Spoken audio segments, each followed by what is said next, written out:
Lucknow diary میں آپ کا استقبال ہے۔ آج میں اودھ کے پہلے نواب سعادت خان کے سلسلے کی دوسری قسط پیش کر رہا ہوں۔ ملاحظہ فرمائیں۔ صوبہ اودھ کے تمام انتظامات مکمل کرنے کے بعد نواب سعادت خان کے دل کو لکھنؤ نہ بھایا۔ انہوں نے مستقل قیام کی غرض سے ایودھیا کا رخ کیا۔ ایودھیا پہنچ کر انہوں نے ایودھیا سے پہلے ہی سریو ندی کے کنارے کھلے میدان میں اپنی رہائش کے لیے ایک کچا مکان بنوایا، جس کی چھت چھپر سے ڈالی گئی تھی۔ اس کچے مکان میں رہائش اختیار کرنے کے بعد نواب سعادت خان نے حکومتی انتظام کو بخوبی انجام دینا شروع کیا۔ ان کے تمام اہلکاروں نے بھی کچے مکان بنوائے۔ دنیا کا یہ پہلا حاکم تھا جس نے اپنے لیے پختہ قلعے یا محل نہ بنوا کر چھپر کے نیچے اپنا مسکن بنایا، اور ان کو اتنا وقت ہی نہیں ملا کہ اپنے لیے عالیشان محل یا قلعہ تعمیر کرتے۔ کیونکہ آپ کچے مکان میں رہتے تھے، بارش کے موسم میں ان کے کچے مکان کو نقصان پہنچتا تھا، جس سے بچنے کے لیے انہوں نے اپنے مکان سے کچھ دوری پر ایک اونچے مقام پر ایک بڑا سا چھپر ڈلوا دیا تھا، جہاں بارش کے موسم میں قیام کرتے تھے۔ بعد میں اس اونچے مقام کے چاروں طرف کچی دیواریں بنا دی گئیں، جس کے چاروں کونوں پر ایک ایک برج بھی بنایا گیا، جس پہ پہرے دار بھی تعینات کیے گئے۔ اس کچی فصیل کے ارد گرد فوجیوں اور دیگر اہلکاروں نے بھی اپنے مکانات بنوائے اور ایک نئی بستی آباد ہو گئی، جسے بنگلہ کہا جانے لگا۔ کچی آبادی کا یہ مختصر شہر صوبہ اودھ کی راجدھانی بن گیا۔ نواب سعادت خان کے بعد ان کے داماد اور بھانجے نواب صفدر جنگ اودھ کے دوسرے صوبے دار منتخب ہوئے تو انہوں نے نواب سعادت خان کے بسائے ہوئے بنگلے کو ترقی دی اور نئے شہر فیض آباد کی بنیاد ڈالی۔ کہا جاتا ہے کہ عراق میں نجف کے پاس ایک قصبہ فیض آباد کے نام سے یہاں کی آب و ہوا بہت اچھی ہے۔ نواب صفدر جنگ نے دریائے سریو کی آب و ہوا سے متاثر ہو کر اس کچی آبادی کا نام فیض آباد رکھا تھا۔ 1857 کے بعد تک بنگلہ اور فیض آباد دونوں ہی نام لوگوں کی زبان پر تھے، مگر دھیرے دھیرے فیض آباد باقی رہ گیا۔ بنگلہ نام صرف کتابوں کی زینت بن گیا۔ اب آتے ہیں بنارس کی طرف۔ مغل شہنشاہ محمد شاہ نے بنارس، جونپور اور چنار گڑھ کا علاقہ مرتضیٰ خان کو جاگیر میں دیا تھا۔ مرتضیٰ خان اپنے علاقے کا نظام ٹھیک سے نہیں چلا پا رہے تھے۔ بگڑتے حالات سے پریشان ہو کر مرتضیٰ خان نے نواب سعادت خان کو اپنا تمام علاقہ 7 لاکھ روپے سالانہ پر دے دیا۔ اودھ کے مشرقی علاقے کی اس جاگیر پر قبضہ ملنے کے بعد سعادت خان کا علاقہ اور بڑھ گیا، جس کی وجہ سے صوبے کی آمدنی میں بھی اضافہ ہوا۔ 1829 میں نواب سعادت خان نے کانپور سے 12 میل دور واقع سچینڈی پر حملہ کرنے کا منصوبہ بنایا۔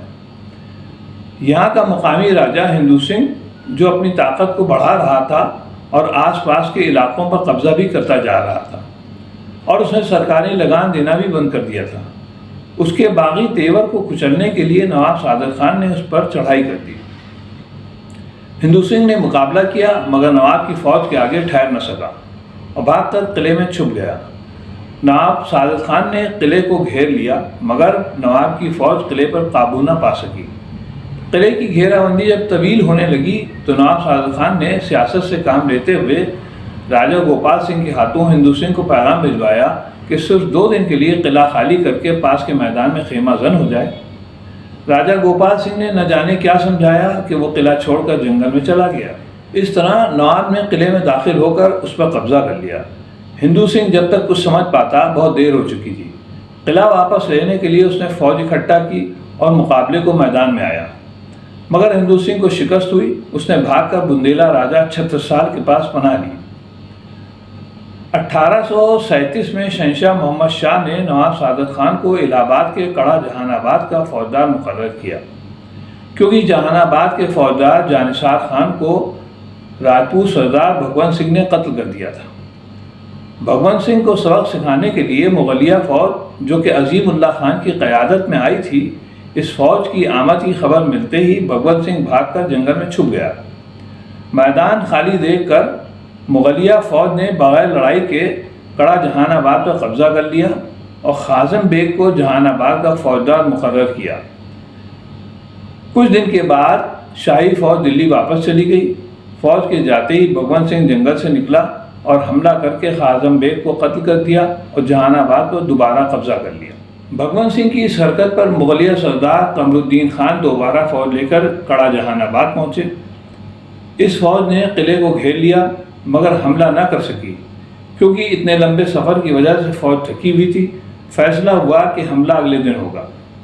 اس موقع کا فائدہ اٹھا کر بھگونت سنگھ دوبارہ بھاگ گیا۔ قمر الدین خان نے اس کے تعاقب میں فوج بھیجی مگر کچھ نہ ہو سکا۔ ادھر قمر الدین خان کے خلاف دلی دربار میں سازشوں کا بازار گرم ہو گیا تھا۔ تو جب اس بات کی خبر قمر الدین خان کو ملی تو وہ جہان آباد میں کارروائی کو ادھورا چھوڑ کر دلی چلے گئے۔ ان کے جانے کے بعد بھگونت سنگھ جنگل سے برآمد ہوا اور جہان آباد پر قابض ہو گیا۔ بھگونت سنگھ سے چھٹکارا پانے کے لیے دلی حکومت نے 1737 میں نواب سعادت خان کو کڑا جہان آباد کا فوجدار مقرر کیا۔ نواب سعادت خان اپنی فوج کے ہمراہ کڑا جہان آباد پہنچے۔ بھگونت سنگھ نواب سعادت خان کو کمزور حلیف سمجھ کر مقابلہ کرنے میدان میں آیا۔ نواب سعادت خان کی حکمت عملی و بہادری کے سامنے بھگونت سنگھ زیادہ دیر ٹھہر نہ سکا اور مارا گیا۔ اس کی فوج بھاگ کھڑی ہوئی۔ اس فتح کے بعد نواب سعادت خان نے کڑا جہان آباد میں شیخ عبداللہ غازی پوری کو اپنا نائب اور اپنے بھانجے نواب سفدرجنگ کو ایڈمنسٹریٹر مقرر کیا۔ کچھ مہینے بعد بھگونت سنگھ کے بیٹے روپ سنگھ کو خبر ملی کہ نواب سعادت خان دلی میں ہیں، تو اس نے بندیل کھنڈ کے راجاؤں سے مدد لے کر کڑا جہان آباد پر حملہ کرنے کا منصوبہ بنایا۔ ادھر روپ سنگھ کی فوجی تیاریوں کی خبر ملتے ہی نواب سعادت خان دلی سے کڑا جہان آباد چلے آئے۔ سعادت خان کی آمد کی خبر ملتے ہی روپ سنگھ ڈر گیا اور اس نے فوجی کارروائی سے منہ موڑ لیا۔ 1730 تک بندیل کھنڈ، گجرات، مالوا کے علاقے مغلیہ سلطنت سے نکل کر مراٹھوں کے قبضے میں جا چکے تھے اور وہ آگرے کے قریب پہنچ گئے تھے۔ مراٹھا سردار پیشوا باجی راؤ نے ملہار راؤ ہولکر کو ایک بڑی فوج دے کر اودھ پر حملہ کرنے کا حکم دیا۔ ملہار راؤ اپنی فوج کے ہمراہ یمنا ندی پار کر کے دوآبا کے علاقے میں پہنچ گیا اور اس نے فیروز آباد اور آس پاس کے علاقوں کو تاراج کر دیا۔ ملہار راؤ کی ان حرکتوں کی خبر ملتے ہی نواب سعادت خان اپنی فوج کے ہمراہ ملہار راؤ کے مقابلے پر نکل پڑے۔ ملہار راؤ کو خبر ملی کہ نواب سعادت خان مقابلے کو نکل آئے ہیں، تو اس نے آگرہ سے 36 میل پہلے جلیسر کے مقام پر پڑاؤ ڈال دیا۔ 23 مارچ 1737 میں نواب سعادت خان جلیسر پہنچے، جہاں ان کا مقابلہ ملہار راؤ سے ہوا۔ اس جنگ میں مراٹھوں کو شکست ہوئی اور وہ بھاگ کھڑے ہوئے۔ اس لڑائی میں 1000 مراٹھا سپاہی قیدی بنائے گئے۔ اسی طرح مراٹھا سردار باجی راؤ نے محمد شاہ کو پیغام بھجوایا کہ آج سے نواب سعادت خان نے جو کچھ بھی کہا ہے وہ سب جھوٹ ہے۔ وہ آپ کو مراٹھوں کے خلاف بھڑکا رہا ہے۔ آپ اس کے فریب میں نہ آئیے اور جنگ کا خیال نکال دیں۔ میر بخشی کی بات کو تسلیم کر لیجئے، اسی میں دونوں کی بھلائی ہے۔ محمد شاہ باجی راؤ اور میر بخشی کے بہکاوے میں آ گئے اور سعادت خان کو واپس اودھ چلا جانے کا حکم دیا۔ بادشاہ کی اس بات پر سعادت خان مایوس ہو کر اودھ واپس چلے گئے۔ باجی راؤ نے بادشاہ محمد شاہ کو سعادت خان کے خلاف بھڑکا کر خود اودھ کی طرف بڑھا۔ نواب سعادت خان تو گھرے بیٹھے ہوئے تھے، انہوں نے مقابلے کے لیے فوج کو حکم دے دیا۔ اس بیچ مغل شہنشاہ کا پیام آیا کہ آپ باجی راؤ سے صلح کر لیں اور تمام مراٹھا قیدیوں کو آزاد کر دیں۔ اس طرح باجی راؤ بغیر لڑے اپنے تمام ساتھیوں کو چھڑا کر اودھ سے واپس چلا گیا۔ 1737 میں نادر شاہ نے ایران کی حکومت سنبھالتے ہی قندھار کے افغانوں کے خلاف فوج کشی کر دی، جس کے نتیجے میں بہت سے افغان ہندوستان کی طرف بھاگ آئے اور کچھ افغان سردار اپنی فوجوں کے ہمراہ مغلیہ فوج میں شامل ہو گئے۔ افغانوں کی ہندوستان میں ہجرت کی خبر ملتے ہی نادر شاہ نے محمد شاہ کو پیغام بھجوایا کہ وہ افغانوں کو اپنے علاقے سے نکال دیں۔ محمد شاہ نے نادر شاہ کے پیغام کو نظر انداز کر دیا اور افغانوں کی آمد جاری رہی۔ اس پر نادر شاہ ناراض ہو گیا اور اس نے ہندوستان پر حملہ کرنے کا منصوبہ بنایا۔ اس قصے کو یہیں پر ختم کرتا ہوں۔ اگلی اور اس سلسلے کی آخری کڑی میں آپ کو بتاؤں گا کہ ایرانیوں سے جنگ میں کیا ہوا، نواب سعادت خان ایرانیوں سے کس طرح لڑے اور ان کا انتقال کیسے ہوا۔ اب میں اجازت چاہتا ہوں۔ خدا حافظ۔